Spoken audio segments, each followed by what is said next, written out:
Bonjour à tous, bienvenue. Le Premier ministre visite des chantiers routiers. Patrick Hachi s'est rendu, entre autres, sur les échangeurs de Ndautré et du stade Ebimpe, avant de visiter les chantiers au niveau de la bretelle d'accès à la route de Dabou et du rond-point Gesco. Alexis Ouedraogo. À bord d'un minibus ce vendredi, le Premier ministre fait sa tournée d'inspection. Patrick Hachi visite 3 grands chantiers en cours, la sortie est de Yopougon vers Abobo-Anyama, la sortie ouest vers Dabou et le 4e pont. Premier arrêt, le site des travaux d'élargissement de la sortie est d'Abidjan, route prison civile, longue de 23 km. Autre escale clé, le stade d'Ebimpe et ses voies d'accès indispensables pour la CAN 2023. Plus loin, la sortie ouest du carrefour Jacquesville, dont les travaux comprennent la réalisation d'une autoroute de 2 fois 2 voies, la construction de passerelles piétonnes au-dessus de l'autoroute de Yopougon. On peut s'estimer heureux de l'avancée de ces chantiers qui vont permettre véritablement de fluidifier le trafic, de permettre également de désenclaver, je dirais, un certain nombre de quartiers et de permettre d'accéder aisément, d'une part, à la voie qui mène sur Abengourou, Bondoukou, la voie de l'Est, et également bien sûr celle qui mène à Dabou, mais plus particulièrement qui va se prolonger sur la côtière qui actuellement est en construction et qui va nous mener jusqu'à San Pedro, pour lequel également vous savez qu'il y a un stade qui sera utilisé lors de la CAN. Mais nous sommes relativement confiants avec les échanges que nous avons eus avec les entreprises et les quelques actions qui restent à mener pour pouvoir permettre de poursuivre dans les délais convenus. Ces chantiers-là vont être pris assez rapidement. À ce jour, plusieurs de ces chantiers devraient être déjà livrés, mais connaissent un retard du fait de la crise Covid qui a occasionné d'importants ralentissements. Nous avons souffert de la période Covid qui nous a fait perdre plus de 15 à 18 mois quelquefois. Donc ça a décalé l'achèvement de ces travaux, pour certains à la fin de l'année 2022, pour d'autres à la fin de l'année 2023. Autre point clé, celui du social, les populations déguerpies de ces zones. Pour celles qui ne sont pas propriétaires des bâtis, en général, on leur donne un certain nombre de mois de loyer qui leur permettent donc de trouver un logement ailleurs. Pour ceux qui sont propriétaires, on leur paye l'équivalent des bâtiments pour qu'ils puissent effectivement aller construire ailleurs. Donc ils signent sur la base des évaluations qui ont été faites des certificats et sur la base de ces certificats, ils sont payés, les choses se font normalement. Patrick Hachi s'est voulu rassurant quant à la volonté unique du gouvernement, toujours améliorer le cadre et les conditions de vie des populations. Notons que ces chantiers d'un investissement cumulé de près de 250 milliards de francs CFA emploient des milliers de travailleurs ivoiriens. Et dans la réalisation du 4e pont d'Abidjan, sachez qu'il y a des populations qui ont été déguerpies. Eh bien, Alexis Ouedraogo nous apprend que le processus de recasement est enclenché. Regardons. Mamadou, 48 ans, est ancien propriétaire d'une maison au quartier Santé, dans la commune d'Atekoubé. Il fait partie des personnes impactées par les travaux du 4e pont. Il a été recasé conformément aux promesses du gouvernement et vit aujourd'hui dans cette maison de 3 pièces dans la cité Aïwaï de Songon. Moi, j'ai cru effectivement que l'État allait construire des maisons. Ceux qui croyaient assez, ils ont les maisons. Maintenant, ceux qui ne croyaient pas maintenant, ils ont préféré prendre l'argent. D'autres sont restés là-bas, d'autres sont venus ici. Il n'y a rien à dire, en tout cas la maison est impeccable. Comme lui, Mariam, ancienne résidente du quartier Bourguibana, est aujourd'hui bénéficiaire de ce programme auquel elle ne croyait pourtant pas. Il y a beaucoup de gens qui ont dit que c'est faux, que ce qu'ils ont dit là, que c'est faux, ça ne peut pas faire, qu'ils ne vont pas faire ça pour nous. Je n'étais pas sûre pour dire que c'est vrai qu'ils vont construire une maison pour nous. Tu vois, non? Mais à part mon surprise, j'ai vu, je suis contente de tout ça là. Je ne sais même pas comment j'ai dit le reste. Locataires, propriétaires résidents et non résidents ont eu le choix de leur indemnisation dès les premières heures du processus. Lorsque les travaux du 4e pont ont commencé, il y avait des urgences. Le PTA était obligé de nous demander de délocaliser ces personnes qui étaient là. Mais la cité n'étant pas prête, alors le PTA a choisi des maisons. Si tu étais dans une 3 pièces, tu cherches une 3 pièces. Si tu étais dans une 4 pièces, tu prends la 4 pièces et qui était payée toutes les fins du mois par le PTA. Après, quand la cité a pris forme, on a demandé aux populations de venir maintenant. Et les populations viennent par vagues. Et les attributions se poursuivent dans cette cité bâtie sur 12 hectares dans la commune de Songon et qui compte quelques 417 logements de 2, 3 et 4 pièces. À ce jour, 234 logements ont été déjà attribués. Restent quelques 125 autres en cours de réalisation auxquels s'ajoutent les sites d'Ayama et d'Ibembe. Autre volet de l'actualité, le ministre de l'Enseignement technique, de la formation professionnelle et de l'apprentissage est en mission en France. Nguessan Kofi a procédé vendredi dernier à l'ambassade de Côte d'Ivoire en France à la signature de 7 accords cadres avec des écoles et des établissements français. Le point de Hugues Hervé-Blé.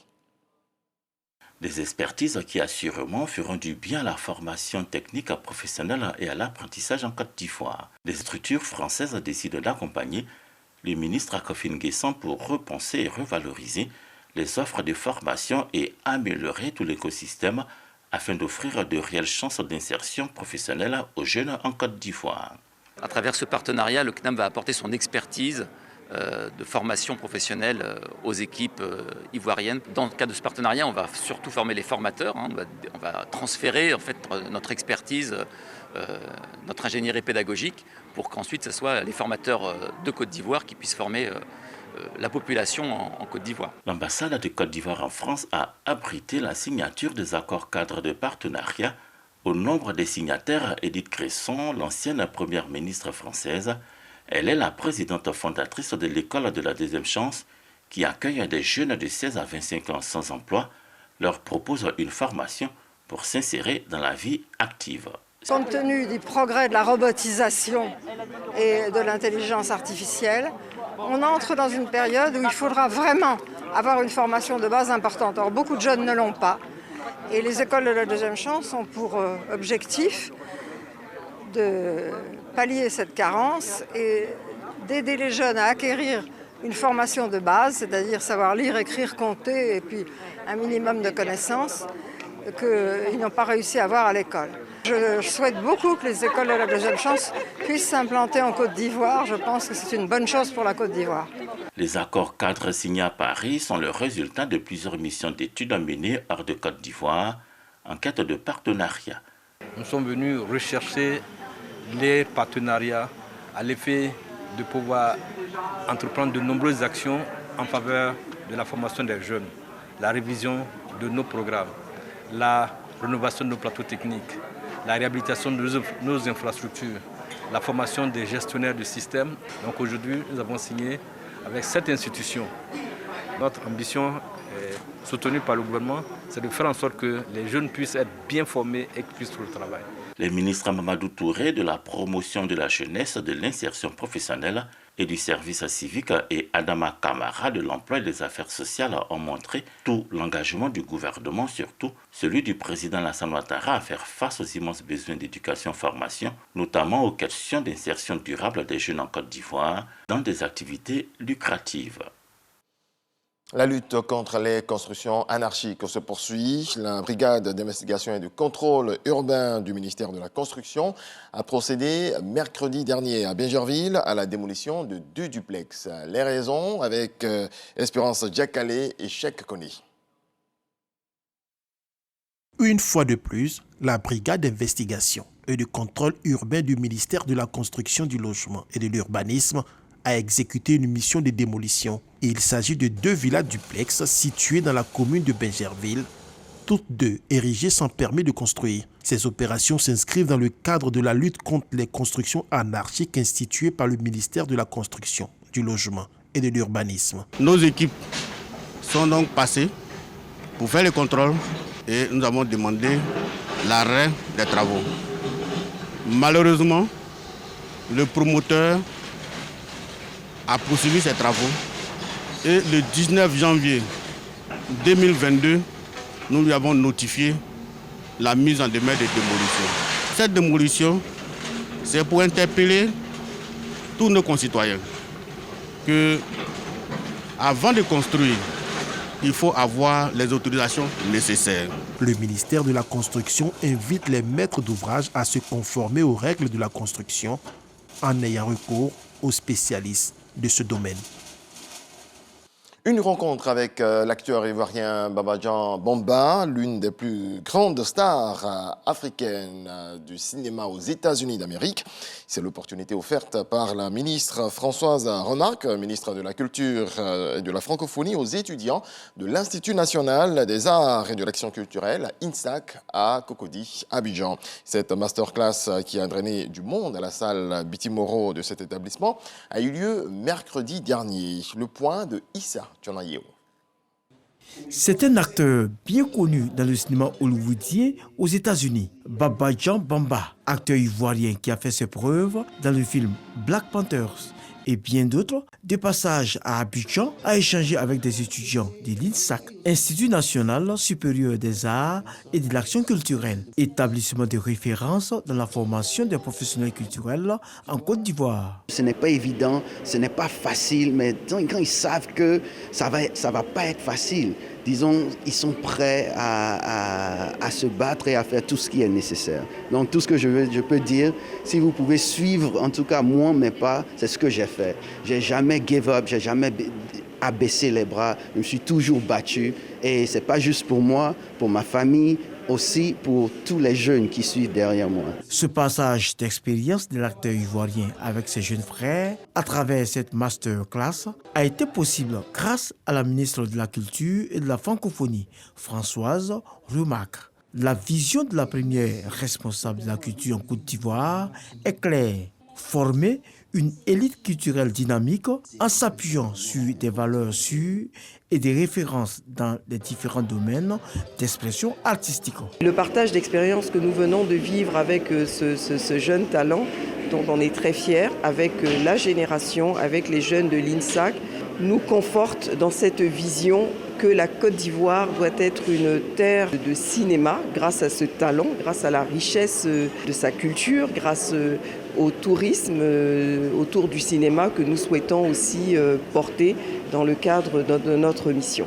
Cette première expérience de Baba Bamba à l'INSAC s'inscrit dans une stratégie de la ministre de la Culture et de la Francophonie, Françoise Remarque, d'explorer et développer d'autres axes culturels.